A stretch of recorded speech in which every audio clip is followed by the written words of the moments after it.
Todas e todos. Falo boa tarde, pois está sendo gravado agora à tarde, mas bom dia, boa tarde, boa noite para quem for assistir depois. Essa é a terceira e última aula do nosso curso Jogos Teatrais como Estratégia Pedagógica na Educação Infantil. Essa aula está sendo gravada, pois colocamos como horas assíncronas, então você pode assistir no melhor momento. E vamos sintetizar um pouco o que foi falado pelo professor Roberto Carlos nas aulas iniciais. Essencialmente, no curso nós apontamos o quão importante é a linguagem cênica e o quanto ela pode e deve estar presente nas aulas na educação infantil, tanto no SEI como no EMEI. Pensando que o trabalho que é realizado dentro da rotina permite, da mesma forma como ações, intervenções e mediações literárias, também atividades de forma lúdica que contribuam para que a ideia da linguagem cênica esteja no cotidiano da escola.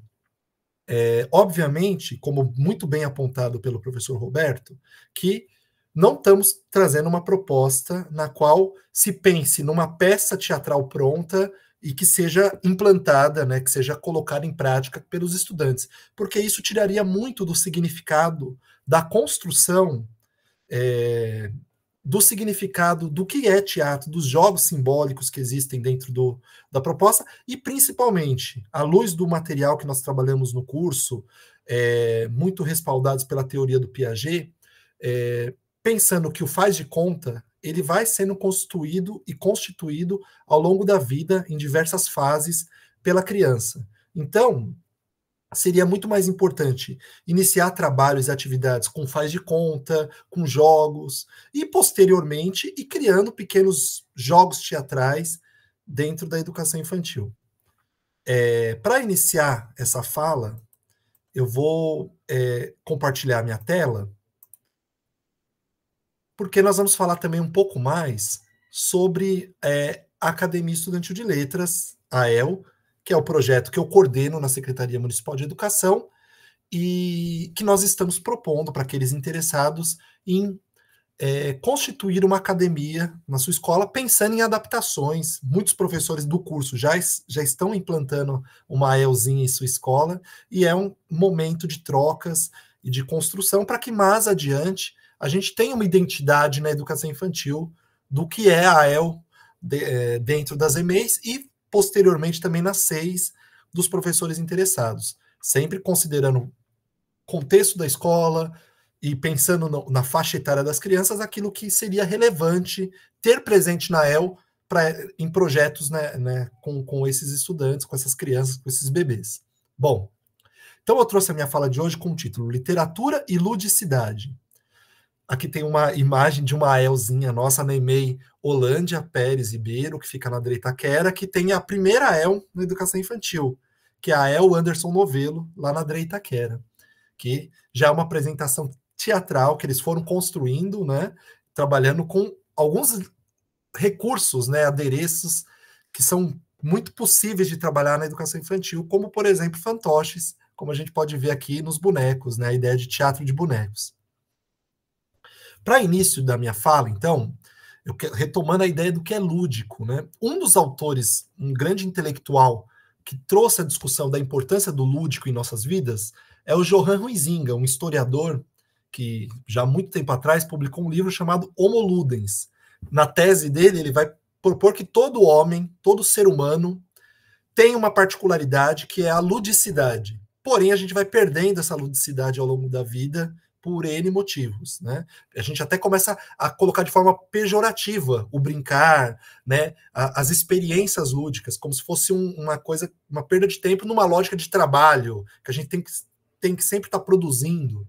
E o quanto é importante a gente retomar essa essência da ludicidade no nosso cotidiano para que a civilização continue existindo, né? Então, é um livro muito forte, muito importante. E aí tem um trecho aqui do livro que ele vai falar assim: se a seriedade só pudesse ser concebida nos termos da vida real, a poesia jamais poderia elevar-se ao nível da seriedade. Ela está para além da seriedade, aquele plano mais primitivo e originário, a que pertencem a criança, o animal, o selvagem e o visionário, na região do sonho, do encantamento, do êxtase, do riso. Para compreender a poesia, precisamos ser capazes de enxergar a alma da criança como se fosse uma capa mágica e admitir a superioridade da sabedoria infantil sobre o adulto.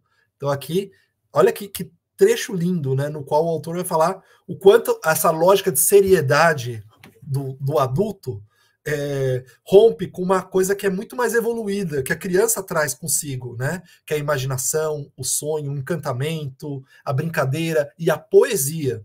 A gente pensa na poesia de forma literária, né? O texto, o poeta. O quanto tem de lúdico numa poesia? Né? O José Paulo Paes é um grande poeta que já faleceu, né? Tem um poema bem famoso dele que ele vai terminar falando: vamos brincar de poesia?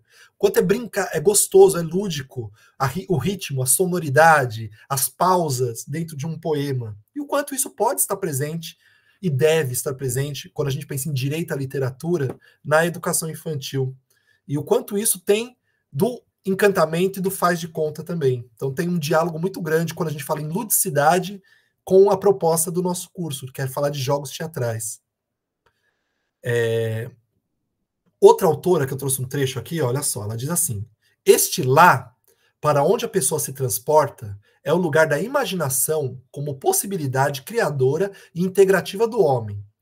Quando experimento estar dentro da história, eu sou o rei ou a rainha do reino virtual das possibilidades, o reino da imaginação criadora. Nesse lugar encontro não o que devo, mas o que posso. Portanto, entre em contato com a possibilidade de afirmação do poder criador humano, configurado em constelações de imagens. Esse livro também é muito bacana, da Regina Machado, chama A Arte da Palavra e da Escuta. Nós, uma vez, eu estou trazendo a ideia da literatura, né? E aqui, olha que legal, né, quando ela fala dessa imaginação dentro das histórias. E aí eu lembro até a famosa música do Chico Buarque, junto com o Sivuca, né? O Sivuca fez a melodia e o Chico Buarque fez a letra do João e Maria, que começa, né, os primeiros versos da música fala: agora eu era o herói e meu cavalo só falava inglês. A noiva do cowboy era você, além das outras três. Se a gente for pegar em essência esse trecho, né, parece uma coisa meio sem noção, né? Eu era herói, o cavalo falava inglês, a noiva do cowboy era você e além das outras três. E engraçado é o primeiro trecho da música, né? Agora eu era o herói. Que tem um erro de concordância aí, né? Agora eu era. Como assim agora eu era? Ou agora eu era, né? Mas o Chico foi tão genial nessa música que ele pegou a ideia da representação na criança.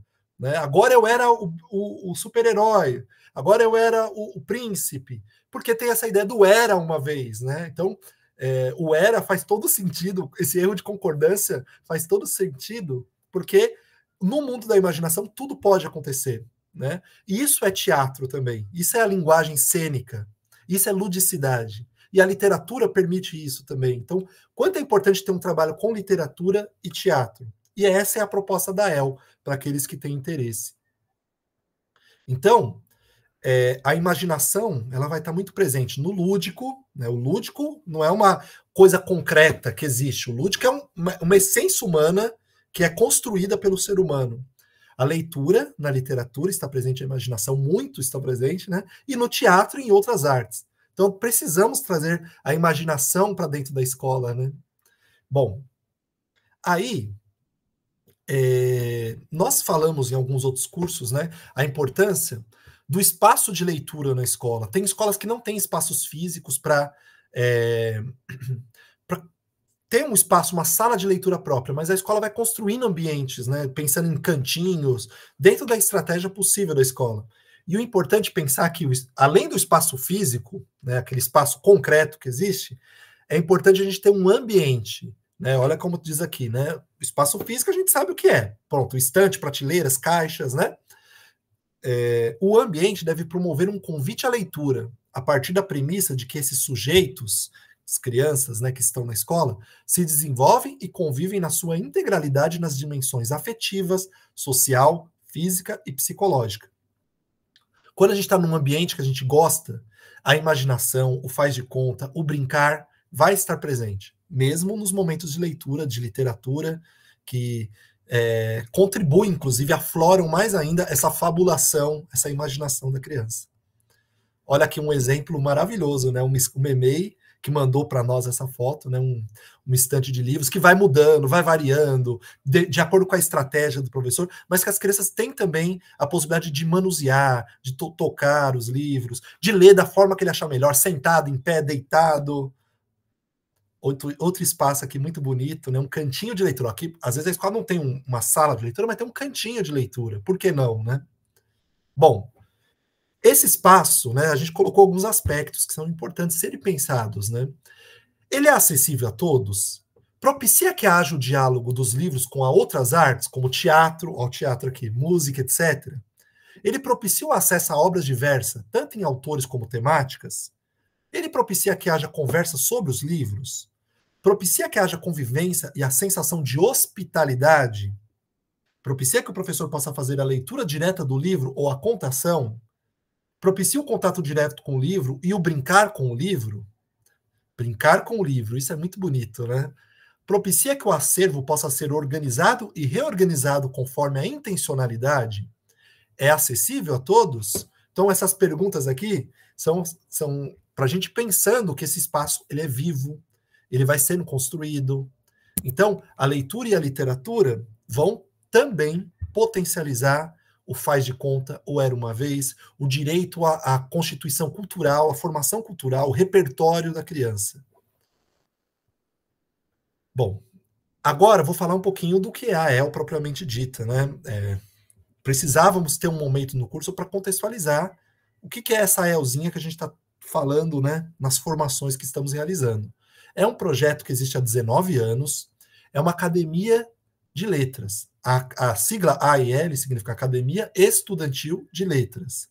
Configura-se como uma academia como as oficiais, que tem algo em comum em todas as academias, ser um espaço de encontro, de convivência, de troca de experiências, e ela sempre aconteceu, né, desde 2005, em EMEFs. Já em 2019 surgiu a primeira experiência, que é essa escola aqui, novamente, né, EMEI Holândia, a AEL Anderson Novelo, de uma AEL na educação infantil. Aí veio a pandemia, a gente interrompeu essa ideia, mas a gente queria retomar a possibilidade de AELs em escolas de educação infantil. Obviamente, não é a proposta do projeto alfabetizar, não é a proposta antecipar a escrita. O mundo letrado vai estar presente na escola, está presente, mas a ideia não é antecipar, ser um reforço escolar, muito pelo contrário, nada disso dialoga com o nosso currículo de educação infantil e com a proposta de educação infantil da nossa rede. O que a AEL pode contribuir na educação infantil, e é isso que nós estamos defendendo, é ampliar momentos na rotina, ou até constituição de projetos, porque as EMEIs, e mesmo assim, pode fazer projetos, né, e literários, de cultura, de artes, de teatro, e pensar na formação, pensando a longo prazo, até que a criança goste de cultura, goste de teatro, goste de artes, aprecie uma peça teatral, tenha uma relação social com as outras crianças. Vamos pensar que nessa nossa geração, infelizmente, não vamos negar a importância das tecnologias, mas nossa geração, e isso impacta nas crianças que estão vindo, estão cada vez mais hiperconectadas, né? Muito em telas, pouco se relacionando com adultos, com crianças da sua faixa etária, está tendo pouca troca de experiências. E cada vez mais a gente está isolado em telas, e isso já tem acarretado, a gente já tem visto estudos falando desde problemas de visão, ou o pessoal fica muito no fone, problemas a longo prazo, né, de audição, mas já tem autores, pesquisadores, que estão conseguindo detectar o impacto da leitura apenas no digital, que o nosso cérebro vai começando a fazer leituras fragmentadas, a gente não tem aquele momento de pausa, o ritmo de leitura nosso e de concentração tem sido impactado, mas o que é mais grave, não que isso não seja, é muito grave também, mas tem autores já conseguindo comprovar que cada vez mais tem tido casos de crianças cada vez mais novas que estão tendo quadros de depressão. E isso é impacto das redes sociais, de um mundo cada vez mais particularizado nas telas. Então, Como é importante a escola? A escola talvez seja uma das poucas instituições que permitem troca de experiências, troca de contatos, conversas, escuta, apresentações, apreciação cultural, e acho que é isso que nós temos que acreditar e defender cada vez mais, né? Que a sociabilização seja desenvolvida e o apreço pela leitura, pela literatura, é um dos caminhos que contribui para a sociabilização. Bom, então o projeto pode acontecer em qualquer unidade, né, pensamos em EMEI.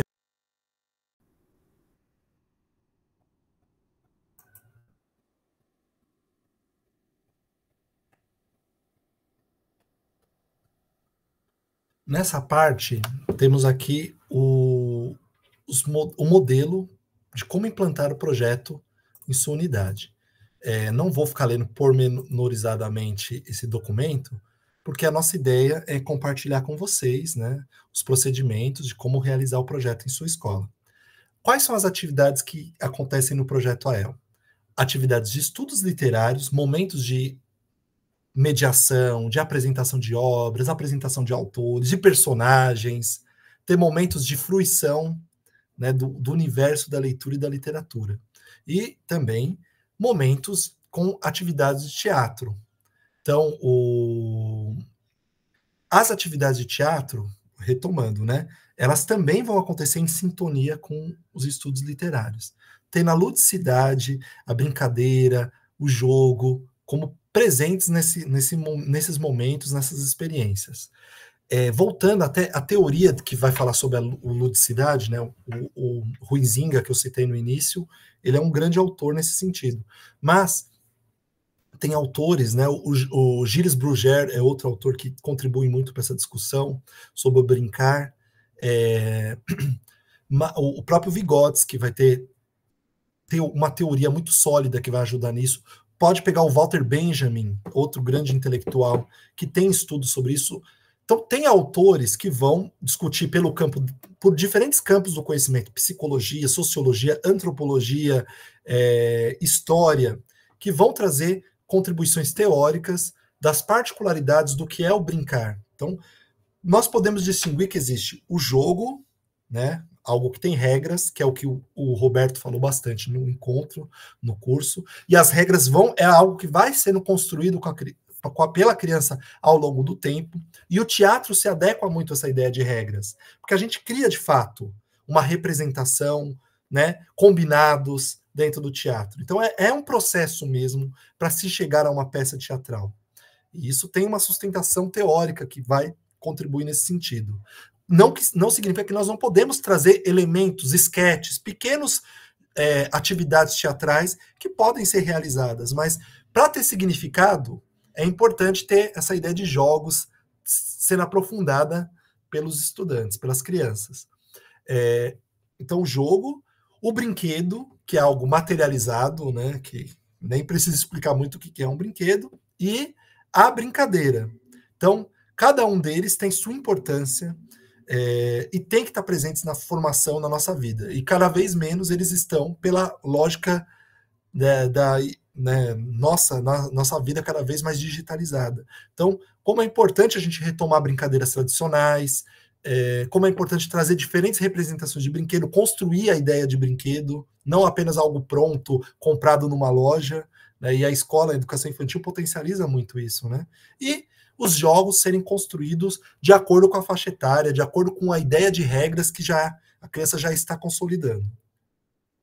Bom, para saber mais, nós temos um canal no YouTube, temos o portal, tem o nosso e-mail, estamos à disposição para continuar, além desse curso, essa conversa sobre o projeto AEL e possibilidades de implantação em sua unidade, tá bom? Agora, ficou um pouco pequenininho aqui, mas acho que dá para enxergar, né? A linguagem teatral, ela vai estar presente em diferentes abordagens. Então, tem a ideia do teatro de máscaras, o uso de máscara. Máscara é uma coisa que as crianças adoram, né? Dependendo da faixa etária, eles gostam muito.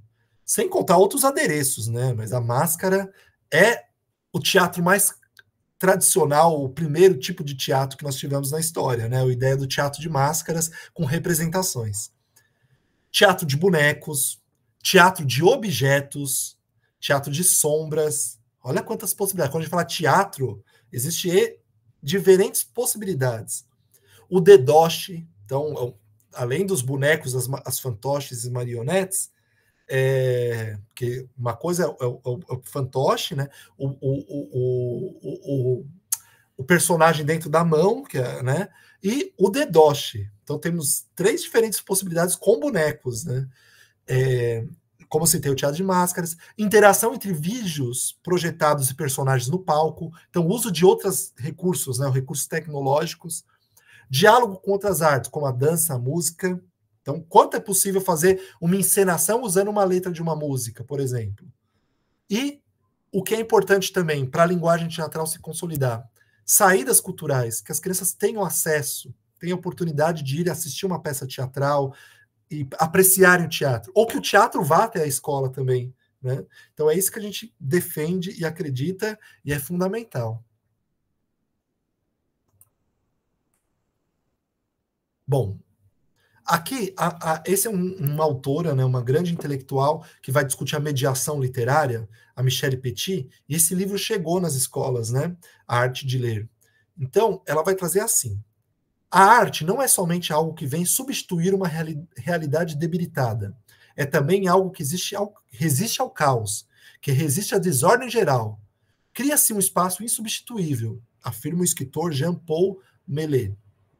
Segundo Michel Ledoux, a arte, quer ela assuma uma forma pictórica, musical ou literária, suscita em nós cadeias associativas que vão reunir nossos eus parciais e sucessivos em uma unidade recomposta, uma compreensão unificadora e excitante. Particularmente, ela permite restabelecer entre uma experiência corporal e as representações de coisas ou de palavras, laços que estavam quase apagados ou mesmo perdidos. Olha a importância da arte, né? E a EL, ela é um projeto que vai defender muito o trabalho artístico, o acesso às artes. Eu até citei num dos encontros, né, que o currículo de artes da nossa rede, ele vai falar da importância das experiências estésicas. E a palavra estésica, às vezes, não está muito presente no nosso cotidiano, muitos não sabem o significado. Só que aí o próprio currículo vai deixar bem fácil o entendimento do que é estesia, que é o oposto da anestesia. Anestesia, e todo mundo sabe, não precisa nem discutir muito, né? Que é algo que tira, né, os sentimentos, os sentidos, a dor, né, quando a gente toma um anestésico. Então, olha só que interessante. A arte, ela é o oposto da anestesia. Então, você vai deixar de estar indiferente às coisas. Você vai, laços que estavam apagados. Você vai ter reações, você vai ter sentimentos, expressões, trocas. E isso é muito importante na escola, na educação infantil, e o teatro potencializa isso. Olha só, a artes proporcionam, voltando, né, sintetizando, que sejam criadas pontes lançadas entre o eu e os outros, né, a lógica do egocentrismo sendo quebrada, representação de si e o autoconhecimento, a associação de eventos instaura uma continuidade em uma história. Então, olha a construção também narrativa própria ou do faz de conta. Despertar a interioridade, coloca em movimento o pensamento, relança as atividades de simbolização, simbólico, representação, são linguagens do teatro, deconstrução de sentido e incitar trocas inéditas.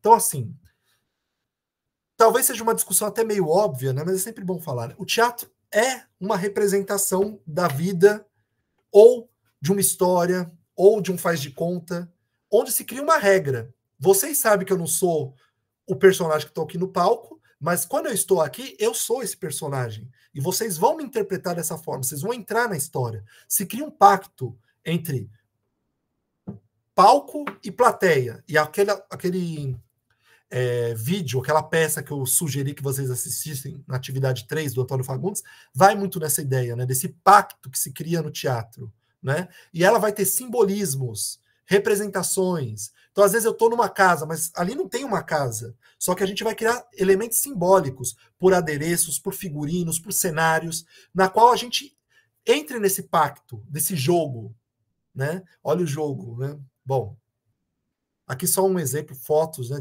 do projeto AEL, né, tendo essa ideia de representação. Devido a esses diálogos, a própria mediação literária envolve elementos do faz de conta, como interação, liberdade, movimento, exploração do meio, desafio, musicalidade, o faz de conta e a imitação. Então, o professor, nos jogos literários, pode permitir, com a mediação, tanto nos estudos literários como até nas atividades de teatro, que os elementos do faz de conta apareçam, sejam desenvolvidos. E os jogos teatrais vão permitir tudo isso. O desafio, a musicalidade, a liberdade, a interação, o movimento, a corporeidade. Né? Aqui, ó, mais uma vez uma foto da apresentação da El. O Roberto Carlos, né, o nosso formador, utilizou esse livro aqui no curso. A gente até disponibilizou algumas páginas do livro e uma categoria, uma tabela das etapas da ideia dos jogos teatrais, né? Resumindo novamente, retomando o livro, ele vai dizer que a expressão dramática já está presente na criança. O jogo simbólico, ou seja, o faz de conta, é manifestação estética da criança. Por isso que é importante no SEI e no EMEI a gente valorizar o que já existe na criança. As práticas dos jogos simbólicos coletivos tendem a evoluir para a elaboração teatral, pois a representação teatral é caracterizada, muitas vezes, como algo sistematizado, com roteiros e previamente estruturado, que depende da iniciativa do adulto. Desse modo, o faz de conta é espontâneo, ao sabor da fantasia da criança, remete ao desejo subjetivo de experimentar papéis, como brincar de casinha, de médico, é livre. Então a criança, eu sou o lobo, isso está presente na criança. E isso já é um elemento lúdico que o professor pode trabalhar no dia a dia. Trazer pequenos adereços. Nossa, você consegue fazer uma festa, literalmente, com as crianças em sala. Bom, o livro também vai trazer essas fases. Como do jogo infantil, a gente chega ao teatro tradicional. Tem uma linha evolutiva, né? Tem fases, etapas. Né? E é importante a gente não antecipar as coisas, né? Como eu disse no começo, né? Já querer implantar uma peça teatral sem que tenha significado para a criança. A gente pode chegar lá, mas construindo para que eles se sintam pertencentes, sejam escutados, a gente conheça as potencialidades das crianças e que aflore nelas a imaginação, a fantasia, para não se tornar uma tarefa obrigatória, uma coisa que ela está fazendo porque o professor pediu, porque o professor falou para fazer, né? E isso acontece historicamente. Quantas vezes isso já não aconteceu, né? A criança, não, você vai ser a árvore na peça. E aí tá a criança com aquela cara, meu Deus, eu tô aqui por obrigação, nem queria estar aqui. Né? Então isso não é legal para a criança, não é legal para o professor, não é legal para ninguém. Então, como é legal a gente construir a partir da imaginação, do lúdico, né? Que é a essência da educação infantil. Como evoluem as representações teatrais? No começo, tudo é improvisado. O jogo simbólico coletivo com espectadores. Mais adiante, aparecem os temas propostos antecipadamente e discutidos em suas linhas gerais, com ampla margem de desenvolvimento improvisados. E nas fases mais evoluídas, tem um formalismo, uma exatidão, um texto que é trabalhado aí, EMEFs, né? A gente vai chegar lá.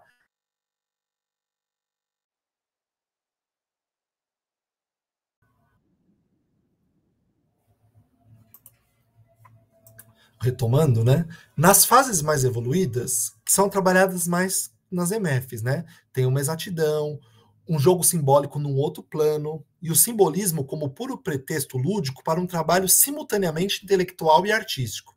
Então, se a gente quer chegar numa coisa construída, uma produção cultural, como é importante passar pelos jogos, né? Aqui, essas imagens a gente disponibilizou esse material, né? As combinações simbólicas, o início, né? As etapas do jogo simbólico, como eles evoluem, muito à luz do que o Piaget traz na ideia de faz de conta, né? A imaginação e a ludicidade da criança. O faz de conta, como vimos pela escala, possui um grau máximo de improvisação e espontaneidade, entendida como adaptação ao meio.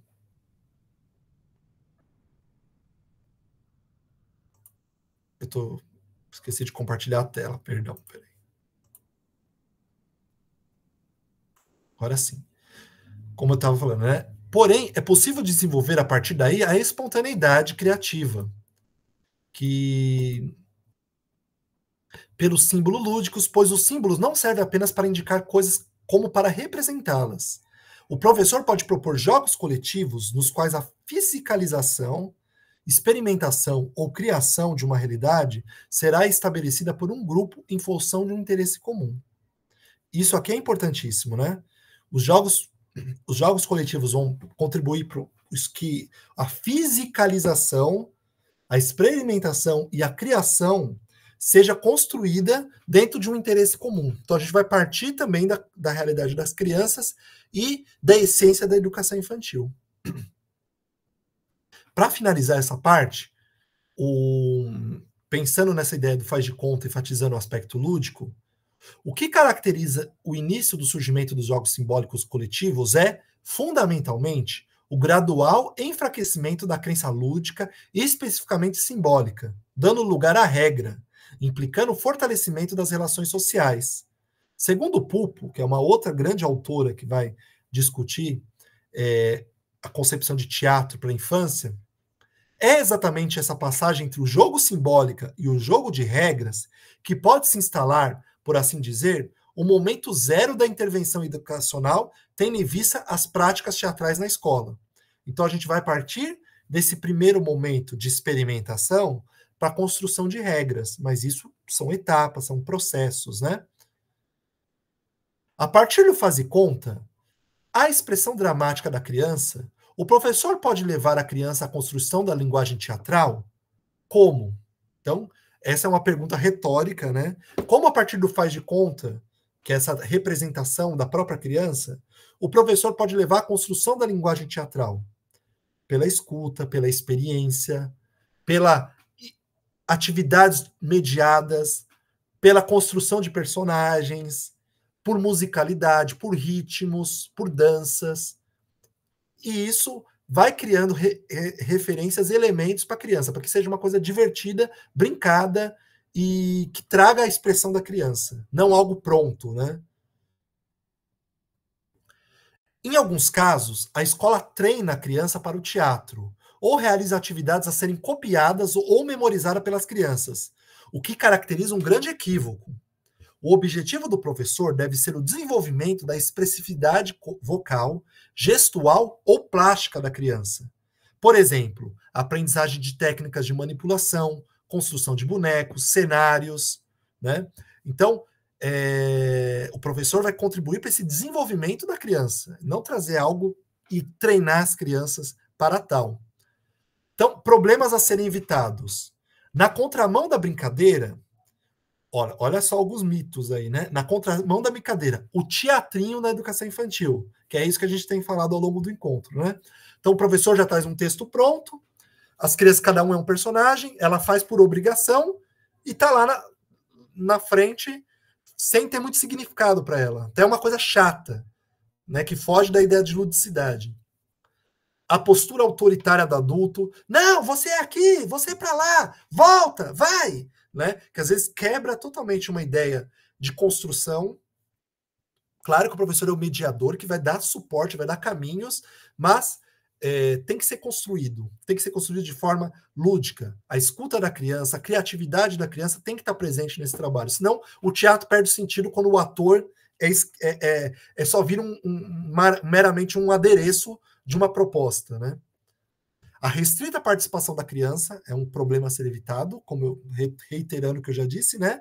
A cena sem sentido, que a criança não está entendendo nada que está acontecendo, e a arte como recurso utilitário e disciplinador, que ainda tem, a gente ouve alguns casos assim, né? Ah, é porque essa turma não prestava atenção, então eu resolvi fazer um teatro para que eles se concentrassem mais, né? Então, a gente está rompendo essas lógicas que já existiram por muito tempo.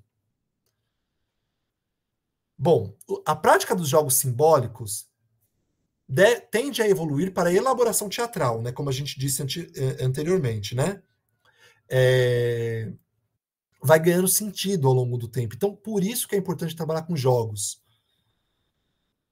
E aqui um outro livro muito interessante que também vai falar sobre isso, que é o Pega Teatro, né? Ele vai falar que o jogo teatro, o jogo dramático, é uma linguagem de corpo e voz que articulamos na infância, mas que posteriormente esquecemos, matamos ou que usamos timidamente quando é preciso contar um fato que o discurso oral, branco e a frio, não comunica inteiramente. Então é muito interessante isso, porque muito das representações que a gente constrói, por exemplo, muitas crianças gostam de desenhar e ao longo da vida vão perdendo isso. Né? O desenhar, não sei desenhar.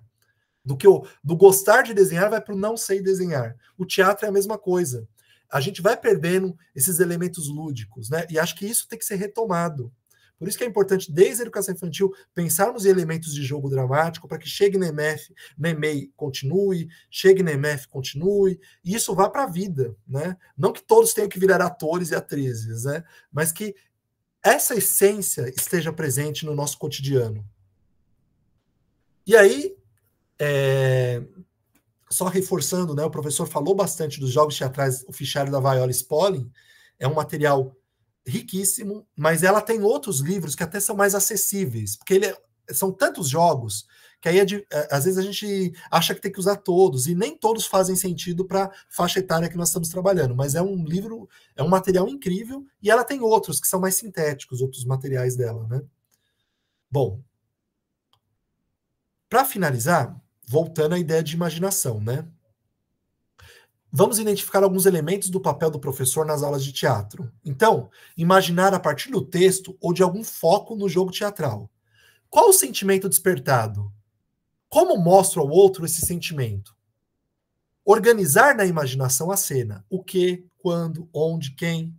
Como os personagens reagem às situações, aos objetos, aos outros personagens. Sensorialmente, vamos imaginar. Quais são os sons dessa cena ou proposta de jogo? Qual o clima? O que todos podem ou devem estar vendo? Olha como isso é uma construção coletiva. Então, quando a gente chega na ideia de cena, tem muitos elementos a se considerar, né? Se faz sentido ou não para a criança, né? A ideia de personagem, a ideia do o sentimento que isso está te expressando, né? Porque o que a gente pretende com tudo isso, né? Que a criança se desenvolva, que adquira experiências, tenha trocas, tenha uma apreciação cultural, que desenvolva a sensorialidade, a imaginação. Então, a imaginação vai estar presente em tudo isso, e a ideia do foco. Foco é um dos conceitos fundamentais no teatro, e ela, sem que a gente tenha que explicar o que é foco, ela vai estar presente nesse trabalho. A criança entender que ela é importante naquele trabalho, que ela faz parte de uma ideia coletiva, que todos são importantes. A solidariedade está muito presente no trabalho com teatro. Então, são elementos muito legais, muito possíveis de serem trabalhados na escola. E a ideia da gente pensar em jogos teatrais é um início de um trabalho que, mesmo que você acabe não desenvolvendo um trabalho teatral mais aprofundado, contribui para que a criança tenha desenvolvimento de habilidades que ela já tem incutida, como a imaginação, o faz de conta, e que ele se aflore, e que ele possa ser continuado ao longo da sua vida. Tá bom? Resumidamente, era isso que nós tínhamos para apresentar, e fica o convite para quem quiser participar do Projeto AEL. Vamos pensar em estratégias juntos, né? Como trabalhar os jogos teatrais, como trazer os elementos da literatura para o trabalho na educação infantil. Muito obrigado, tenham todos um ótimo segundo semestre e que possamos ter outros cursos juntos.